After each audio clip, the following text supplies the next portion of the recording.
Aujourd'hui, on fait une autre expérience, mais pas chimique cette fois-ci, elle sera physique. On va créer une bombe de bâton. Et la bombe de bâton va utiliser l'énergie mécanique. Alors, avant de s'atteler à la création de la bombe, je vais commencer par t'expliquer c'est quoi l'énergie mécanique. Et c'est très simple, l'énergie mécanique, en fait, c'est une addition de deux énergies, l'énergie cinétique et l'énergie potentielle. L'énergie cinétique, tu sais c'est quoi, sans le savoir peut-être, c'est tout corps qui a un mouvement. Alors, aussitôt que quelque chose bouge, il a de l'énergie cinétique. Alors, aussitôt que tu vois un mouvement quelque part, il y a de l'énergie cinétique. L'énergie potentielle, un petit peu plus compliqué à s'imaginer.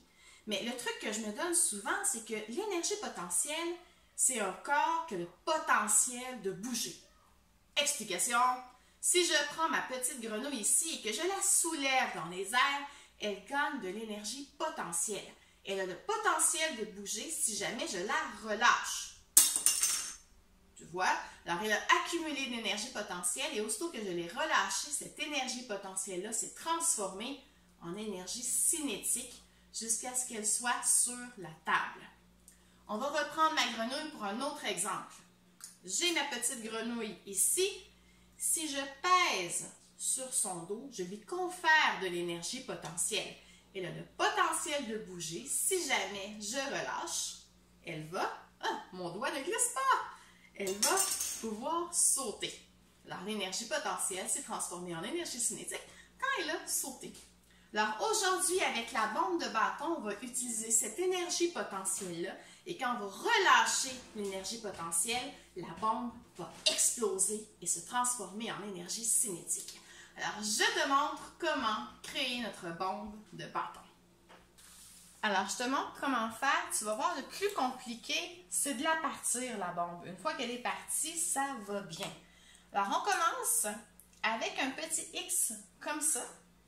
On s'assure que celui qui part vers la droite soit en bas et celui qui part vers la gauche soit en haut. Moi, en fait, c'est la façon que je trouve la plus facile.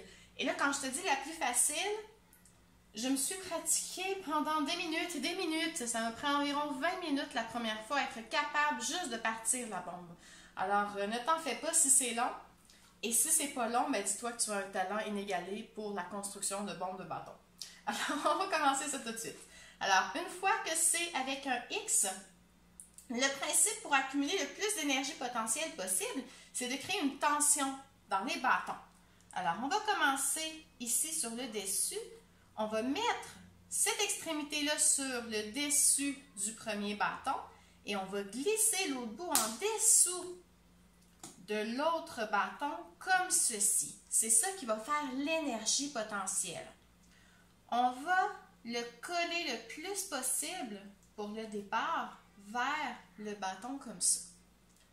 Le prochain qu'on va installer, on va le mettre par-dessus le bâton qui est le plus élevé et on va le passer en dessous du bâton qui est le plus bas. On va s'assurer que ce bâton-ci est parallèle à ce bâton-là. D'accord?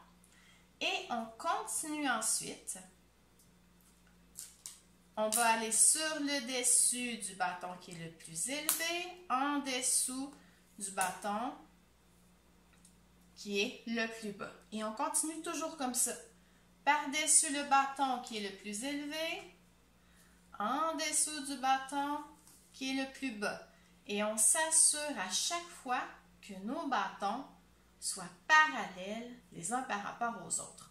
Au début, ce ne sera pas super bien parallèle parce qu'ici, c'est mon petit bâton de départ. Il bloque la bombe.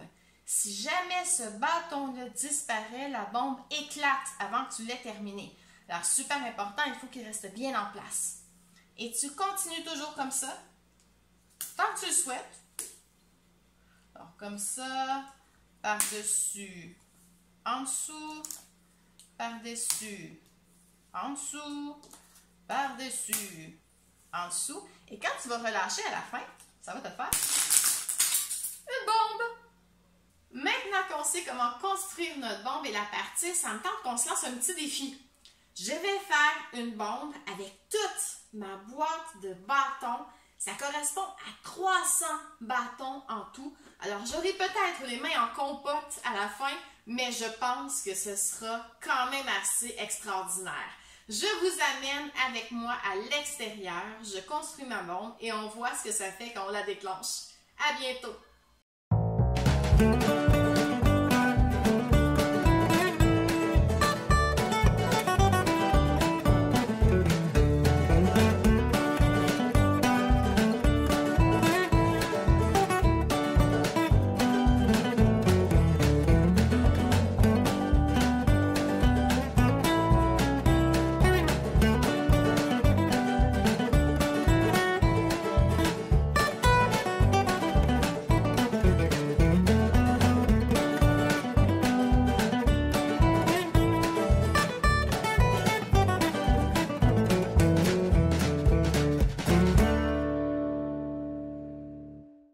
La bombe est terminée, ça m'a pris environ une demi-heure, monter 300 bâtons.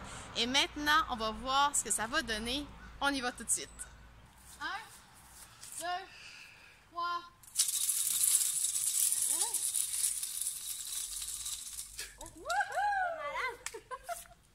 Alors voilà, vous avez vu un très bon exemple de la transformation de l'énergie potentielle vers l'énergie cinétique. Vous pouvez refaire cette expérience-là, vous aussi, à la maison.